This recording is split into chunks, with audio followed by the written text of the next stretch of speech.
సాల్మాన్ రాజుని అతి దారుణంగా చంపేసిన తెలుగుదేశం పార్టీ నాయకులు కార్యకర్తలు వాళ్ళందరూ చంపేసినటువంటి వాళ్ళకి సపోర్ట్ చేస్తుంటే కనీసం ఎమ్మెల్యే కానీ ఆ ఎంపీ గారు కానీ ఇలాంటి దారుణం జరిగిందని ఎక్కడైనా వాళ్ళకి కాస్త కనీసం మనుషులని సాటి మనిషి అంత దారుణంగా చనిపోయాడనే సానుభూతి కానీ ఈ ప్రభుత్వం తరపు నుంచి కనీసం ఇప్పుడు జగన్మోహన్ రెడ్డి గారు 5 లక్షల రూపాయలు ఆ కుటుంబానికి సహాయం అందించాడు తక్షణమే. ఈ ప్రభుత్వం కనీసం కూడా ఎంపీ గారు ఎమ్మెల్యే గారు ఇక్కడున్న పల్నాడు నాయకులు అందరూ ఉన్నారు, ఎమ్మెల్యేలు అందరూ మినిస్టర్ హోదా అని చెబుతుంటారు. ఈ హోదాలు ఉన్న వాళ్ళంతా కూడా ఆ కుటుంబానికి ఎక్కడైనా కనీసం సాటి మనిషిగా సహాయం చేయగలిగారా? లేదు. మనుషుల్ని మనుషులుగా చూడట్లేదు ఈ కూటమి ప్రభుత్వం. మనుషుల్ని పశువుల్లా కంటే హీనంగా చూస్తున్నారు.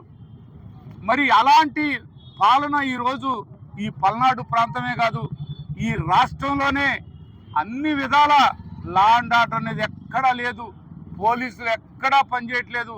అదర్ రాష్ట్రాలతో పోలిస్తే మన పోలీసు వ్యవస్థ జీరో అని పెద్ద పెద్ద సర్వేలు కూడా చెప్తున్నటువంటి పరిస్థితి.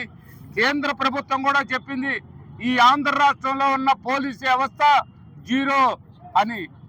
ఈ విధమైనటువంటి పోలీసు వ్యవస్థ ఉన్నంతకాలం ఇలా ఇవాళ మన సాల్మాన్ చనిపోయాడు, మొన్న రషీదు వినుకొండలో అదేవిధంగా అమానుషంగా చంపారు. అలా చూస్తే వందల కొద్ది వేల కొద్ది జనాన్ని మరి ఆ కాకినాడ ఈ ప్రాంతంలో కూడా అదేవిధంగా చంపడం జరిగింది.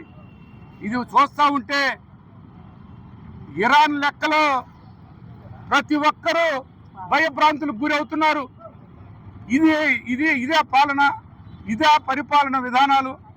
మీ రెడ్ బుక్ తోటే మీరు అన్ని విధాల పూర్తి స్థాయిలో ప్రజల్ని తొక్కేస్తున్నారు. మార్చుకోండి అయ్యా, ఇకనన్నా మారండి అయ్యా. ప్రజలందరూ అసహించుకుంటున్నారయ్యా, సేదరించుకుంటున్నారయ్యా. మీ పాలనని కూటమి పెద్దలందరినీ కూడా మరి ఇంత దారుణమా అని ప్రతి ఒక్కరు కూడా మాట్లాడుతున్నారు. దీన్ని ఒక్కసారి పూర్తి స్థాయిలో వైఎస్ఆర్ కాంగ్రెస్ పార్టీ తరఫు నుంచి మేము పూర్తిగా ఈ పోలీసు వ్యవస్థని, ఈ కూటమి ప్రభుత్వాన్ని మారండి, మార్చుకోండి అని మరొకసారి తెలియపరచుకుంటూ సెలవు తీసుకుంటాం.